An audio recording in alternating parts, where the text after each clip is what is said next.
leaving Edgar's band, I came out, and I'd done the Boz Scaggs thing. But leaving Edgar's band, I came out to California and put the word out that I wanted to start a rock band myself, and got this call from this guy named Sammy Hagar, and he said, "I'm your man, I'm your man," and because he had just seen me play on stage with Edgar Winter at Winterland, and he wanted some of that big rock stuff. And so, and we clicked immediately. He brought his list of songs out, brought his lyrics, got mine. We got together. I'd known Bill Church from Van Morrison days, who played with me, and Sam had done some sort of a demo with Denny Carmassi, who I drove up to Cotati at this club called the Inn of the Beginning, and hired him on the spot from the band he was in, because it was like a little club band. I said, "You want him?" And he said, yeah, okay. We shook hands, and it was a done deal. But so there's never been a challenge working with people in a band as far as like writing. I've just been really lucky. I mean, I know a lot of, especially guitar players and singers, have conflicts, or any musician, anybody who writes music and someone who writes lyrics, they kind of go back and forth. But I haven't had that. That challenge wasn't there. The challenge was just to do the best we could and ignore everybody else and just do what we want to do. Well, that album that came together is just even better 40 years later almost. Can we hear some of the licks there? Like Rock the Nation, Rock Candy. Yeah, well, that was one thing. I'm trying to figure out where I got that from. It was like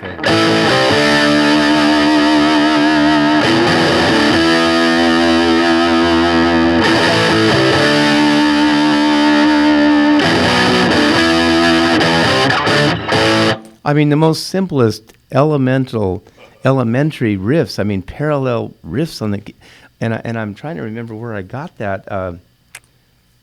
I'm looking back, and I think I might have some of it might have influenced me literally from MC5. MC5? Yeah. That I think that Rock the Nation might be a slight influence from.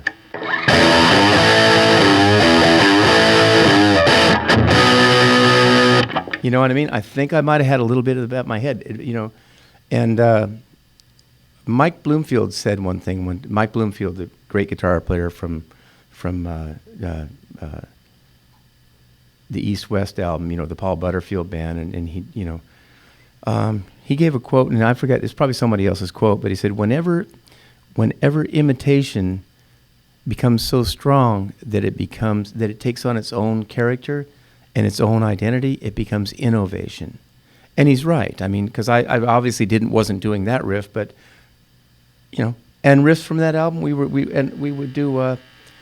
sitting in a rehearsal room smaller than this, with 2 stacks of Marshalls, 200-watt stacks of amps, drum kit, huge bass rig, just the PA here, and all that was in the PA was Sammy's voice.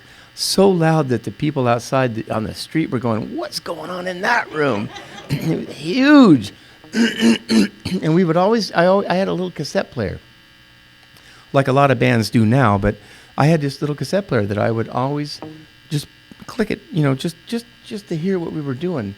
And I know that we were all, of course, like massive Zeppelin fans, along with Deep Purple, along with Robin Trower, along with The Who, along with the Stones, and just big fans of current cool heavy music.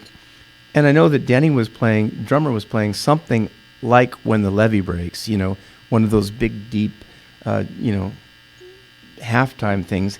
And I was just screwing around. I was like,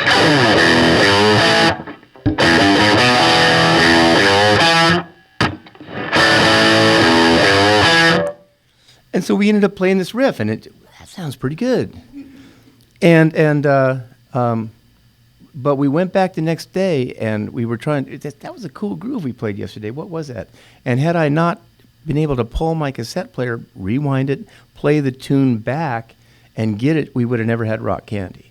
I mean, it's that kind of thing. It happened with all that stuff.